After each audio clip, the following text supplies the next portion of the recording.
Good evening, everybody. Reverend Bullock, who is one of the candidates for county council president, is on his way. He's got stuck in traffic. We're going to put all the council people up at 7 o'clock, so we're going to give him a couple more minutes. If Tim and Scott, who are running for the 9th Councilmanic District, would like to come up and get themselves organized, we'll get started very quickly. Our host for the evening is going to be the Honorable, as far as I'm concerned, Alan Ludell from WDEL.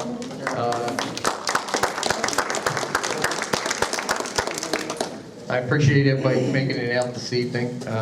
We'll give Reverend Bullock another minute or two, and we'll get on one way or another. Thanks. Why don't you just go ahead and start now? I wouldn't wait. That's too bad. Okay. I don't know whether this one works or not, but if not, I'll just project. Bill, Also, could I you- heard that Mr. Protak had a delay, so if Bill. the two candidates for county council Can you give him a president quick maybe reminder will about delay cell a little phone bit. stuff? So let's get started. We have a bunch of questions here. Wait, Al. Well, we do have One opening second. statements too, do we not? So also I'm asked to admonish you to turn off cell phones, hold applause until the end. Note that sound is being recorded, and Civic League members will be having a brief meeting at the end. We did have opening statements, did we not, or you just want to go into questions? Bill, he's asking you. How about we just do quick opening statements from both our candidates? We have Councilman Sheldon and his opponent Scott Sauer. I'll try to alternate, but let's begin with the incumbent, I suppose, Councilman Sheldon. Is this on? Can you hear? Put it closer. Oh. Do they, well, no, that's my mic. Oh, well, that's, of course. Yeah, you're not the most important guy tonight. That's only a county council night. I understand there was 3 minutes to start and 3 minutes at the end. 2 to 3 minutes beginning, and so do your opening round. All right. Well, Alan, thank you very much for inviting us, and the Civic League, thank you for inviting us. My name, of course, is Tim Sheldon. I'm proud to be your councilman, representing you on Newcastle County Council, a seat that was once held by our very own Vice President of the United States, Joe Biden. Our county is rich in history, from the Battle of Cooch's Bridge to present day. Newcastle County still remains a great place to work, to grow a family, and also to use the amenities of their libraries and the parks. It's been a privilege to represent the people of my district. I take great pride in my performance of a high level of service to my residents. If a person takes the time to call me, I call them right back. If a resident has a concern, I make myself available to them. If I can't manage the problem directly, I can guarantee you right now I'll follow through until it's completely done. It's not politics to me, ladies and gentlemen, it's a service. My entire career in government has been dedicated to conducting the public business of our community in the best interest of all of our citizens. My constituents and your concerns, quite frankly, make my policy-making decisions, and frankly, that's how I cast my vote. You are my friends, my neighbors, my extended family, but most of all, you're my conscience. The people of this district want responsible growth, but they also want it balanced with environmental impact. They want their taxes low, and believe me, they want it kept that way. They support our police and ask we provide them with the best equipment and training to keep them and our communities safe. And let me specify, my people here want someone who's nobody's fool. They want a person of integrity and honesty, and a leader will not be bullied by special interests or county interference. In short, they just want someone who likes them, works hard, understands what it's like to pay their bills, and believes in providing basic county services in the most efficient way. They want someone whose word is their bond.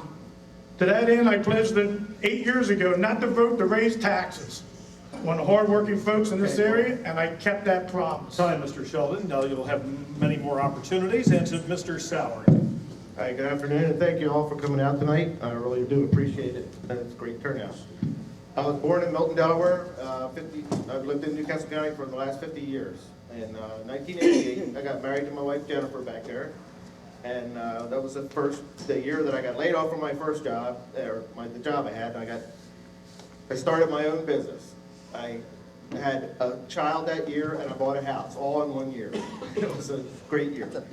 Okay, then I was involved with the RSES organization, Refrigeration Service Engineer Society. I achieved the CM through that, which is certificate member, which is the highest level of achievement. I was president and treasurer of the local chapter. I worked for 17 years as the director of the education meetings that we held monthly.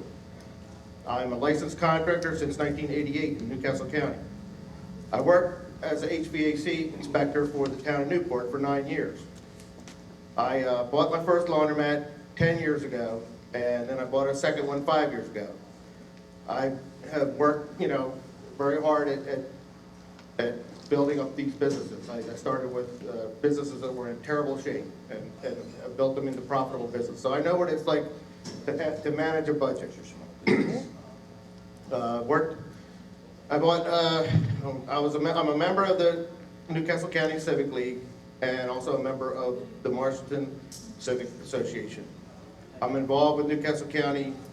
I got involved with Newcastle County when they passed the contractor licensing fee.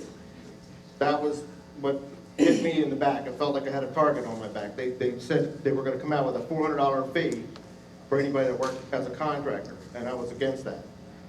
So that's where I got involved, and I've been staying involved ever since then, and I've been working really hard at trying to make the county, treat people justly. Okay, time. Thank you, sir. Just a lot of questions. We'll try to get as many as possible. First, a general question. Mr. Sauer will get the first response. Once elected, re-elected, well, in your case, elected, what do you believe your primary responsibilities would be? Well, first of all, my district. That's who I would represent. And I'd also be looking at the county budget, which to me, if you look, I have a chart up in the back over on the side wall there, and it has a bunch of figures on there, but the county is going to be broke here in the next 2 years. They're already cutting into the reserves, and so we need to address that situation. That's, what I hope to be able to do is get involved with getting this county straightened out. One of the mottos I had as an HVAC contractor was, if I can't fix it, nobody can. And that's the way I feel about Newcastle County. I definitely can be a very contributing factor to making this county work well. Thank you, Mr. Sauer. Mr. Sheldon. Yes, thank you. Well, the first thing I want to do is keep the AAA bond rating. That is the very most important thing. I'm into finance. As we say, my day job is I take care of over $500 million worth of pensions, annuities, 401ks for all the bricklayers in the state of Pennsylvania and the state of Delaware. So you can imagine what it's like to hear somebody from 10th and Dickinson with an Italian accent ask, what's that Irish bricklayer from Delaware doing, taking care of my money? So you can imagine I'm held accountable.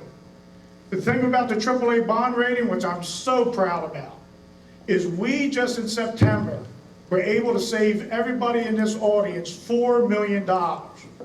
There's only 5 AAA bond rated companies in the country. I just want to say this one thing. We went from 9% interest on Brandywine Libraries, one of them, to 1.7. Wouldn't you love that on your mortgage? Thank you, Mr. Sheldon, and you'll get the first response in this next round.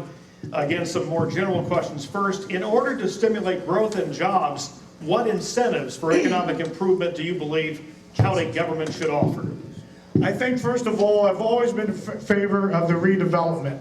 As far as Kirkwood Highway, there's a thing that's called responsible government and responsible building. Like Three Little Bakers, one of the things that happened there with lawsuits and so forth, they were building on green land. There's enough land there. There's a shopping center that's being built or trying to be built that I'm going to try to stop because I have the votes to do it. There's no reason why we can't start. There's 57 open stores that somebody told me open up on Kirkwood Highway up and down. There's no reason why we can't redevelop that. There's no reason why we can't give incentives, sewer incentives and so forth to do that along with the tax incentives. Thank you, Mr. Sheldon. Mr. Sauer, same question. I think the most important thing is to reduce taxes, regulations, and fees. That would stimulate the economy. we are right now presently smothering jobs with all the taxes, regulations, and fees. If we need to get people to be able to invest in this economy. I know as an HVAC contractor, what they did with the refrigerants. They took a refrigerant that was $30 for a 30-pound can of refrigerant. Now it's $300, and it's all taxes. The refrigerant didn't change in price. It's all taxes. So this is what we need to do. We need to cut those. Can I respond? Is there any- We'll have a little crossfire here if you like. Yes, Mr. Sheldon. The only reason why I wanted to respond, that is not the county's job. That was the state and federal. I mean, we're not running for that. We're running for the 9th district of the county council. I would love to do all that and run, but I've never wanted to run for a higher office. Some other people have. I've always wanted to be a county councilman. So that's the difference. Okay, Mr. Sauer, do you have anything else to say? Well, again, I wasn't saying that I could change the price of refrigerants. What I was saying is the regulations that they put on the refrigerants have cost you homeowners a ton of money. And when you go to call an air conditioning guy, and he tells you he has to put a couple pounds of refrigerant in there and it costs you $100, that's a huge difference than what it would have been if it was $2 or $3. Okay. Well, Reverend Bullock has arrived. We'll see if Mr. Protek arrives, but maybe give you, sir, a chance to just do your brief opening, if you would.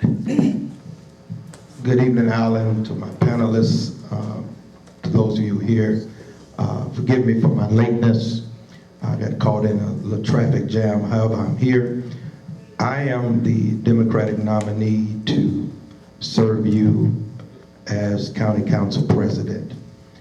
I am uniquely qualified to work for you. I seek your endorsement and your vote because I care about people.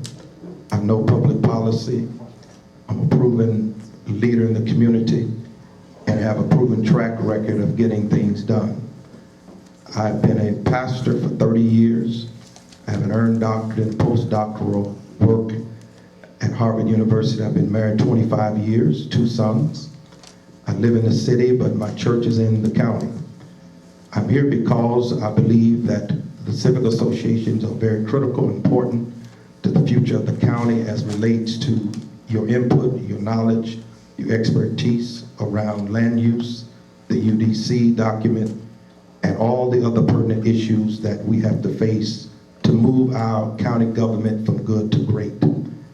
As president, if I'm blessed to win in a couple weeks, I will be a parliamentarian you can trust. I'm a consensus builder. I will work with the council to move the people's business forward. I believe in transparency. I'm an independent voice, an independent thinker, independent doer. And Bill Dunn has just told me I have 30 seconds. And I'm going to obey my friend. But I'm happy to talk to you tonight. Please look at my website, chrisbullock2012.com. Happy to be here. Thank you, Robert, and we'll give you the first shot at the next question and then come back to my right, to the audience's left. Combine several questions here that are related. One question in regards to major land development planning: who should be financially responsible for any and all infrastructural expansion needed to accommodate the proposed plan? And a related question kind of dovetails with it. If the county is to continue endorsing residential growth, should not the county or the private landowner developer absorb those infrastructure costs currently underwritten by the state and federal governments? Reverend Bullock, then we'll work our way to the other side of the table. I believe the developer must be responsible and held accountable by the county or whatever government entity they are working with. It is important that we have the kind of regulations and processes in place that can watch guard and regulate developers and those who are doing redevelopment. For too long, we have not been partners in this process. Going forward as president, I will, if I'm elected, I will make sure that your voice is heard, that the developer is held accountable, that the county does what we're supposed to do so everyone can win. Thank you, Reverend Bullock. And on to Mr. Sheldon, same question. The same question is, without a doubt, the developers have to put their share of the pie in. That's the way it goes. If the state and county laws say that the developer, under the UDC, must put the sewage in and so forth, that's their job. The roads that go in there Right now, we have an impact fee which goes towards widening the roads or whatever has to be done. The number one thing is traffic. That's why I voted against Barley Mill. It was traffic. The thing that happened there was, and it's probably never going to be built to my satisfaction until they get the Tyler McConical Bridge built, let's face it. But the traffic was the number one issue. You had right up the street, you had the Chestnut Run being built, which nobody talked about. But both of those projects going on at the same time, they both should have got together and would have been able to widen the roads and also put money towards the bridge and, of course, the sewage systems. Thank you, Mr. Sheldon, and on to Mr. Sauer.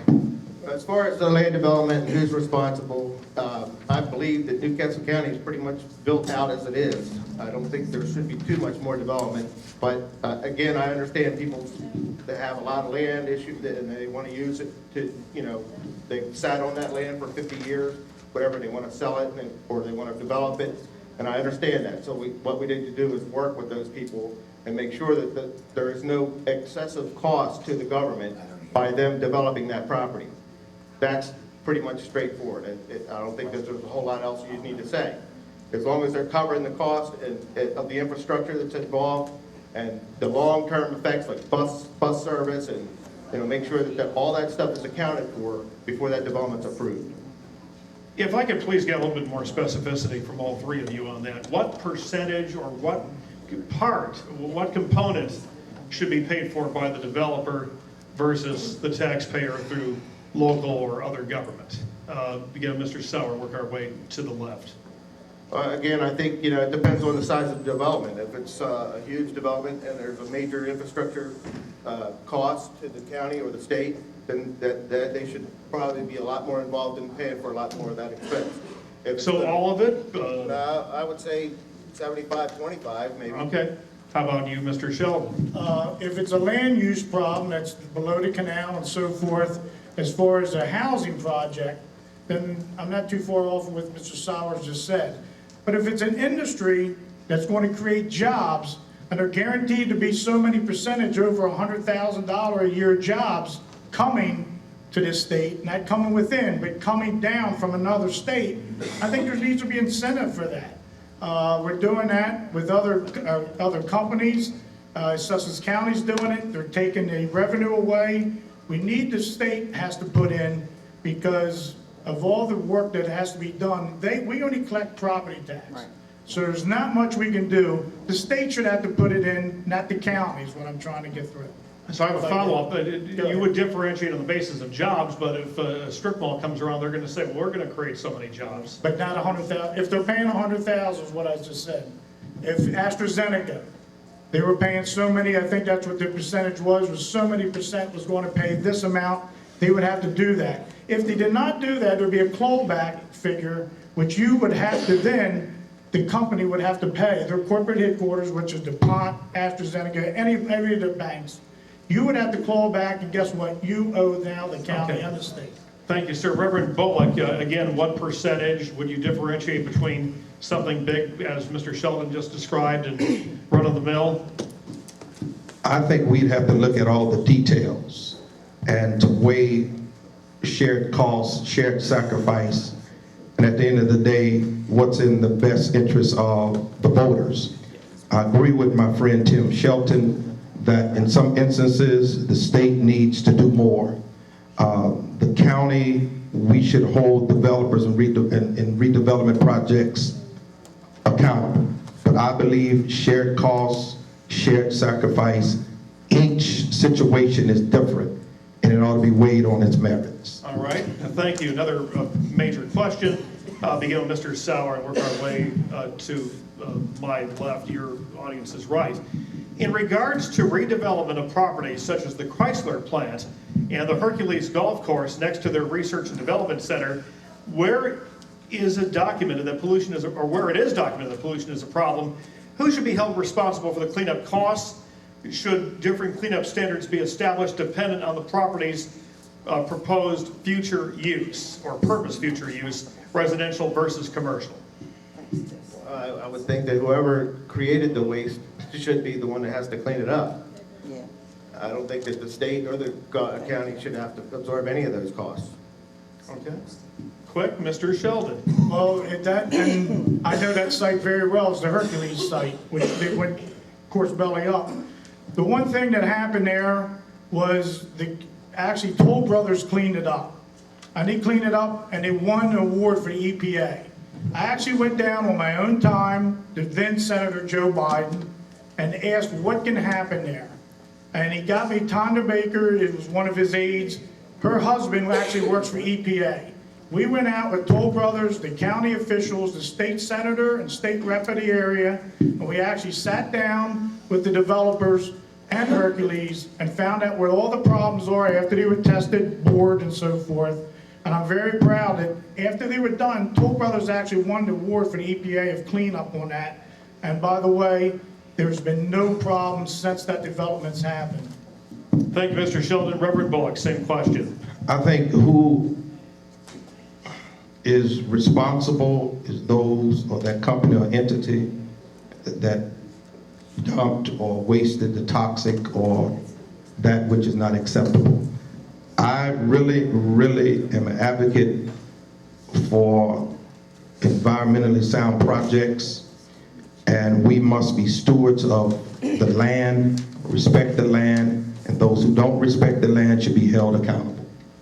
Okay, next one, let's go to Mr. Sheldon, then Mr. Sauer, then Reverend Bullock. Over recent years, a number of planning board public hearings have been eliminated. Are you willing to commit to try to bring back those public hearings so the public can become more informed than the public is today?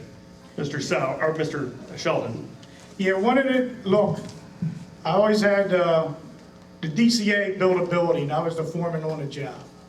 I always remember underneath of the windows, you'll see a roll lock. It's not supposed to be there. It's because I fixed the problem, it doesn't look bad.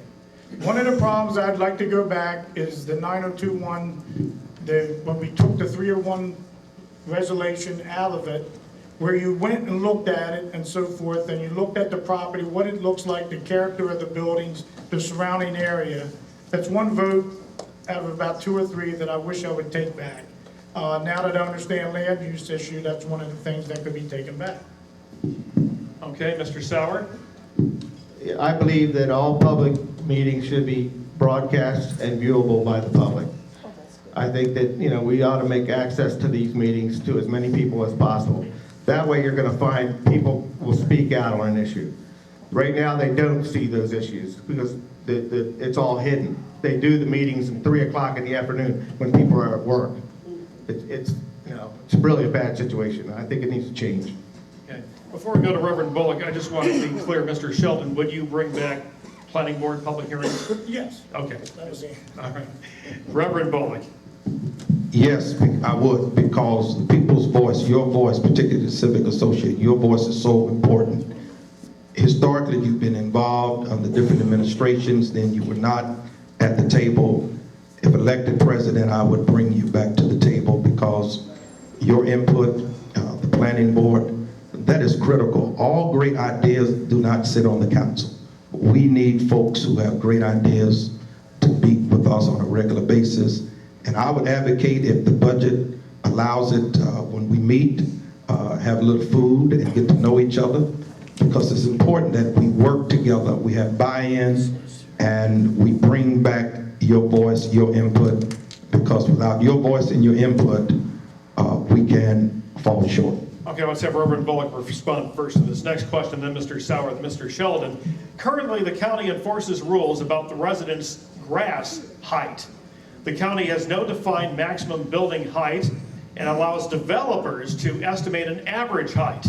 It should be so footage is, and I can't quite read the writing here, but apparently looks for a more consistent standard. If whoever wrote it, just tell me. Square footage divided into the cubic volume. Gotcha. Reverend Bullock first, then Mr. Sauer. Quality of neighborhoods is important. I think the civic associations, we must encourage our neighbors to take care of their property, that it looks good, it's kept well. And if that's an issue that the county can act on, then bring it to the council's attention. I am an advocate of being one who takes care of their property. Our neighborhoods look good, but we must maintain our neighborhoods. The height of the grass, all I know, if it's too tall, it needs to be cut. If it's too short, they need to grow more. But there's a happy medium somewhere. And if you don't know anything about grass, hire someone to take care of the grass. But it must be presentable. Our neighborhoods need to look good, and I think that would bring people's self-esteem Well, up. just 5 seconds. Would you want a defined standard? Yes. Yes, okay. Yes. Mr. Sauer. Yeah, I was very involved when they adopted the instant ticketing law. I went down and I spoke to the county council before they adopted it. And I told them that the way they had it written, it was a bill of attainder. It was against the Constitution.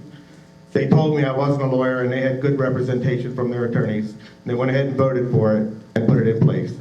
And then, I did warn them that they were going to get sued, which is exactly what happened. Now, as far as grass, I think that, you have to give people a break. If they're an older person that's had a, long history of living in the county and they have, some issues with not being able to cut their grass, that there should not be, the county should go out and help them. That's what I would think. But, again, that may not be something that they could afford to do, but standards definitely have to be in place. But there also ought to be some leeway as far as tenant or people that are, trying to keep their house up and can. They're suffering from the economic woes that we all are. Mr. Sheldon. Yes, and I don't know about talking about the instant ticketing, everybody, if that's what you want to know. Look, the quality of life is very important. I don't want somebody next to me with a foot of grass, with varmints coming over and rats being there, snakes and everything else. I was elected to represent the people, and this is an impact. This is a quality of life issue. Let's just be honest. If you can't cut the grass, you can now go to the county. We've changed the law. You can actually come to the county, if your gutters are falling down, to be able to ask for extension, in which you are now. You no longer are going to be fined after 14 days. You get an extension and you do something. And this is where civic comes in. Everybody thinks they're civic-minded. In Roosevelt Park, 4 of us got together. There was a lady that was age 94 in a wheelchair. We cut her grass. And look around the room. We got to take responsibility amongst ourselves. Mr. Okay? Sauer, you want to say something quick? Yeah, just as the law was passed, there was no due process. It wasn't until they were sued and the district court judge said that any first-year law student would know you cannot pass this law the way it was written.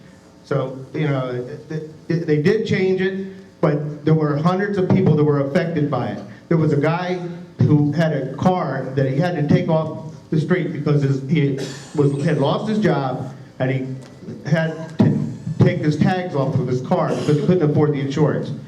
He put his car in his driveway. They gave him a ticket. He ended up losing his car. He did everything right, but he still lost his car. And there was nothing wrong with the car.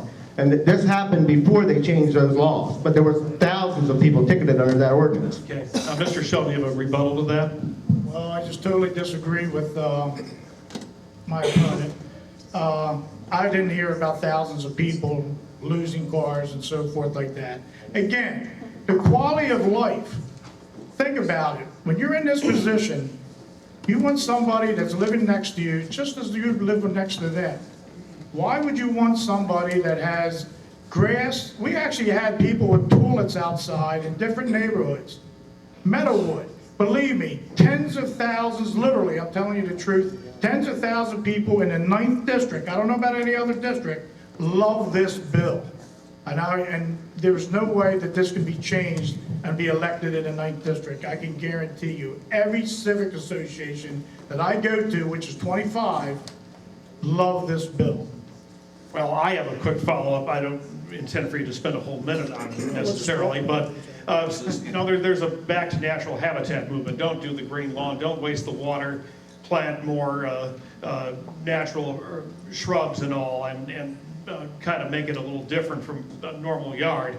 Is that within the autonomy of a resident if it's kept in a certain way or not? Actually, no. Actually, you can go to Habitat, and that's been found out. If you get the license for it and the sign thing that you're say you're trying to grow some type of a bird feeder in the back and that kind of stuff, that's legal right now. There is nothing wrong with that with nature in Acton. But if I move next to your house, Mr. Liddell, and I let my grass go up to 2 feet and don't care, you're not going to be happy with Tim Sheldon. Not for me to be happy or unhappy with anyone. I'm neutral. Mr. Sauer, anything, or Reverend Bullock? On that follow-up, then we'll go to another question. I just would like to emphasize again, the way the law was first written was a bill of attainder and unconstitutional. And there were many, many people ticketed. They actually were going out with cameras, zoom lens cameras, holding them up over people's fences and looking in their backyards to find things that they could find them for. And they had no recourse. There was no due process. And then they held this thing out in court until it finally reached a district court judge. And the lawyer that was suing the county could not get a class action suit together because the time had expired. All right, thank you, sir. Well, let's have Mr. Sheldon get the first hit on this next one.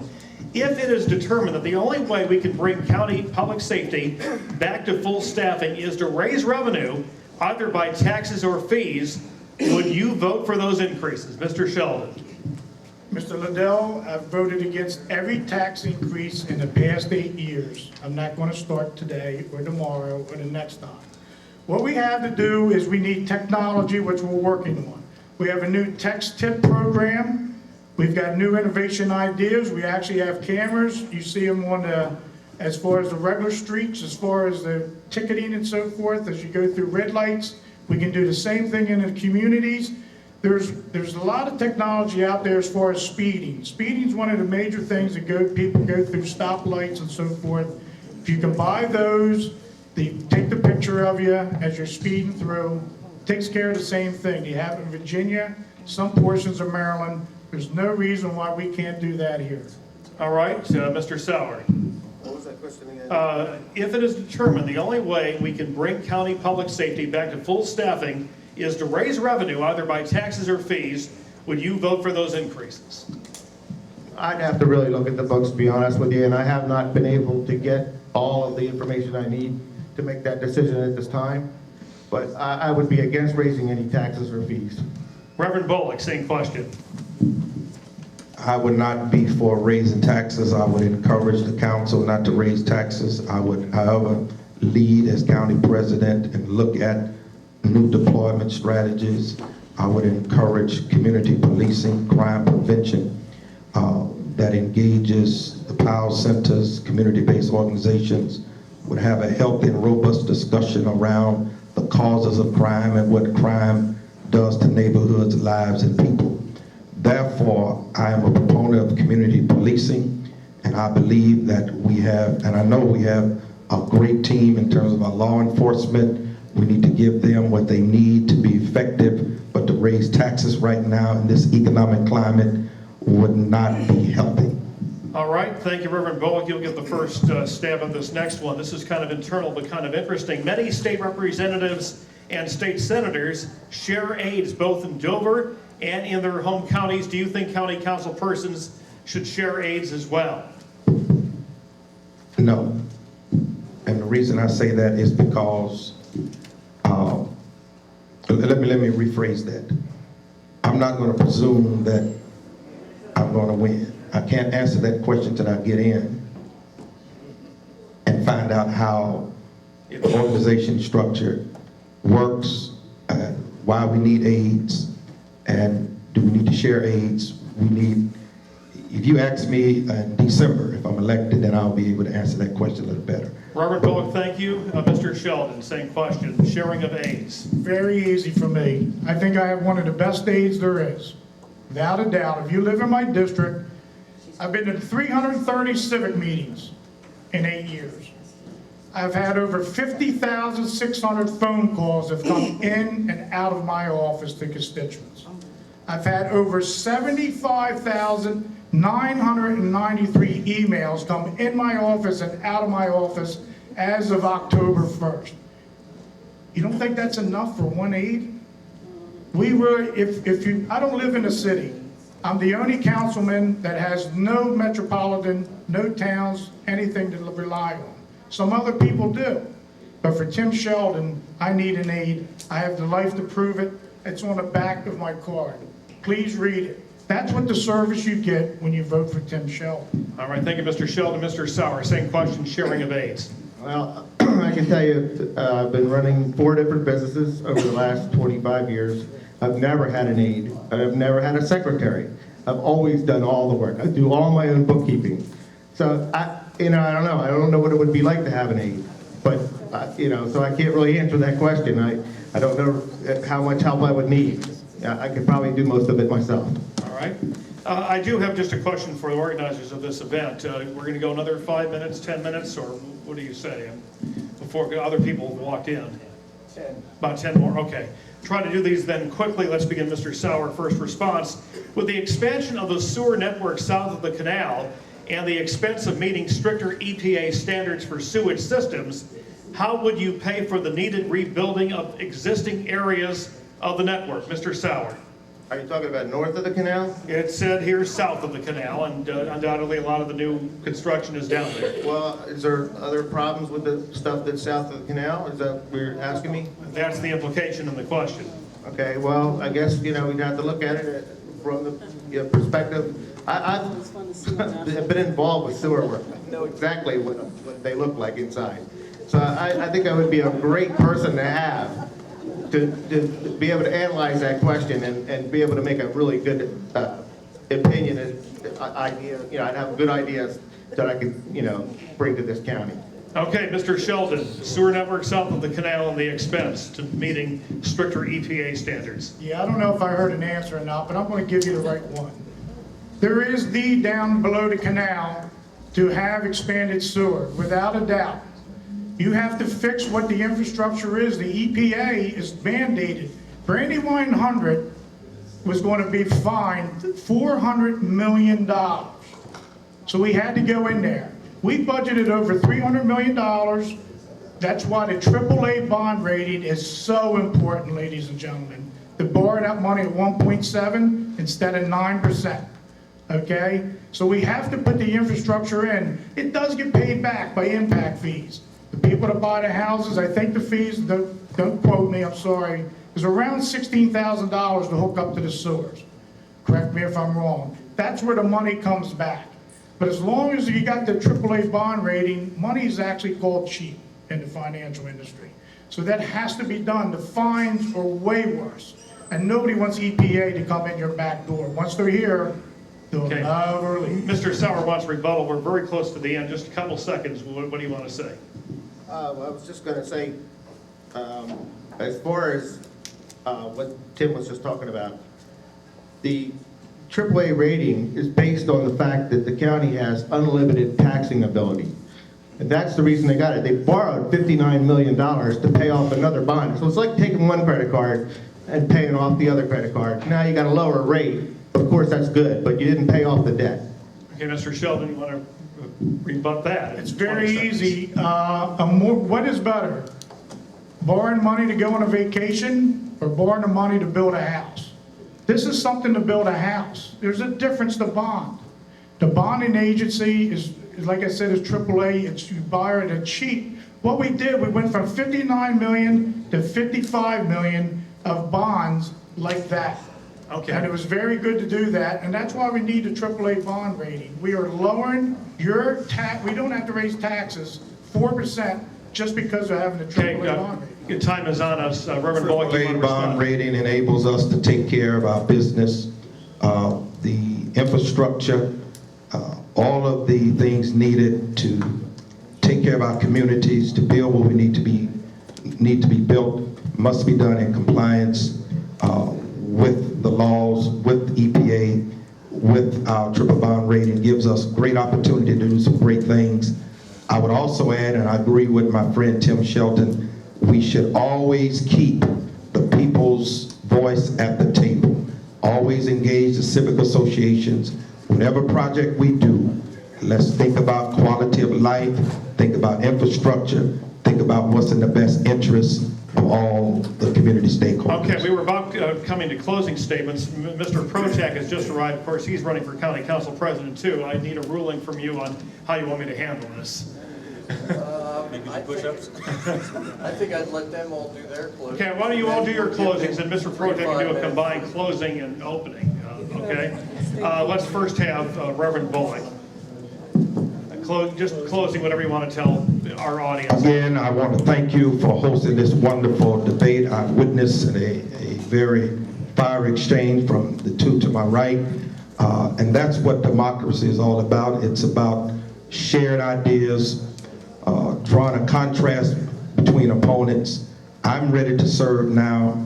I have a proven track record. I'm a problem solver, a consensus builder. I believe in transparency. I'm an independent thinker, independent worker. I want to lead this council to move us from good to great. I have outstanding relationships with the city council, the federal delegation, the governor. These relationships matter when we're in economic times as we are in. In order for us to move forward, we need to move forward as a team. I want to keep the civic associations involved. We need your voice, we need your input, we need your expertise, and together we can make Newcastle County greater to live in, to work in, and to play in. I ask for your support, your endorsement, and your vote. Please visit my website, Chris Bullock 2012. I'll be happy to be hired and to serve you in the future. Thank you so much for having me. Thank you, Reverend Bullock. Mr. Protek arrived to just do kind of a summation of your candidacy, if you would, please. My apologies for being late. A good reason I was talking to the Fraternal Order of Police. I gave them a rather detailed program in enlarging the police force. And what I thought was going to be 10 minutes turned into 30 minutes because everybody seemed to have a question. But it's important because public safety is critical to the county. So let me, at least you didn't make me do push-ups. I thought that was going to happen. I apologize for being late. But the role of the county council of any level of government should be very specific. Is to choose carefully what you want to do and execute relentlessly. And I got a good quote from a business leader a couple of weeks ago. The county council are 13 people going in 26 different directions. Now, that's terrible for citizens because we're paying for this disservice. So as county council president, I don't want to build the consensus. I want to be the guy molding the consensus. My history, my track record is different than most people looking for public office. It goes back to being 10 years in the Marine Corps as a leader, as an officer, and 20 plus years as an airline pilot, the last 12 years as an airline captain. And for those of you who fly, you probably worry about, okay, is the flight on time? How's my meal if I get that? How bad's the TSA line? All I care about is the execution of a safe flight, one landing for every takeoff. And as the same principles I will apply to county council president. Make sure we're executing relentlessly on the things we need to address. And they are quite simple. Public safety. We do need more police officers. We need to pay them better, need to staff them better, and they need to be better led. Our land use is a travesty. Not that we couldn't do better, we have the talent to do it, we just have decided not to. The UDC, Unified Development Code, most of you know, is too big, too complicated, with 100+ amendments. Our federal constitution is maybe 1/5 as old and has 1/5 the amendments our UDC has. That's a disservice. Ethics and integrity at the government level of county need to be addressed. We can't afford to ever go back the way things used to be. I propose an inspector general concept where you have a watchdog at every level of county government. If you're paying tax dollars, you should get the best service from every official. Every email I have, every phone call I make, everything will be open to the records.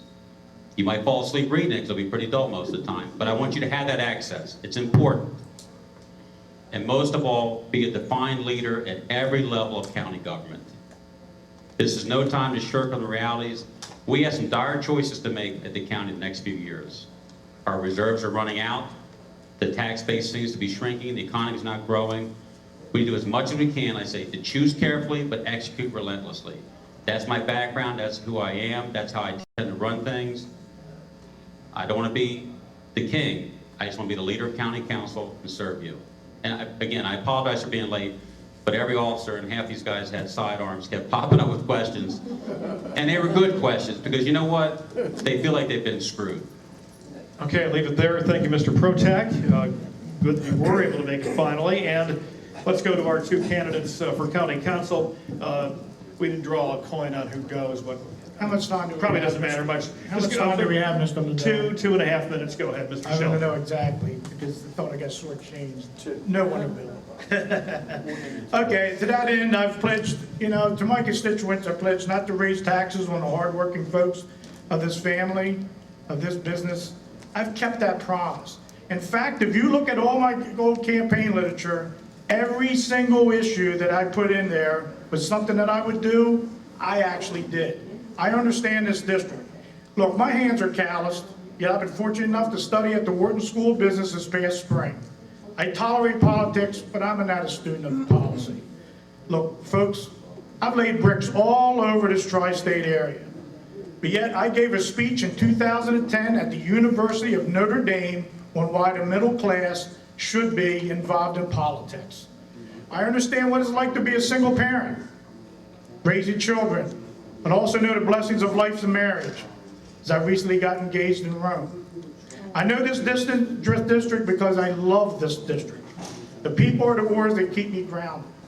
Look, with your help, and with the waters get choppy, I know you'll be out to talk to me, but with your support, we'll keep Newcastle County steady on course. I want to thank you for the years before me, in 2004, 2008. I'm humbly before you asking for your support on November 6th and vote for Tim Sheldon. Thank you very much. And thank the Civic League for having this debate. Thank you, Mr. Sheldon. Mr. Sauer. All right, I'd like to thank everybody again for coming out tonight. I've lived my life by the golden rule, and that's the way I treat people, and that's the way I will handle my position as councilman. I will not do anything that I wouldn't do to myself. I guarantee you I will work as hard as I possibly can, and my wife knows I've worked 16 hours a day for the last 25 to 30 years. So you can count on me. I will be there, and I would appreciate your vote. I do have a website, and it is Scott with 1 T. My mother was very frugal. She used the 2nd T for my middle name. Thank you, Mr. Sauer. A brief break, is that how we do it, and get another panel together? All right, so we'll be taking just a brief break. We can go to the restroom.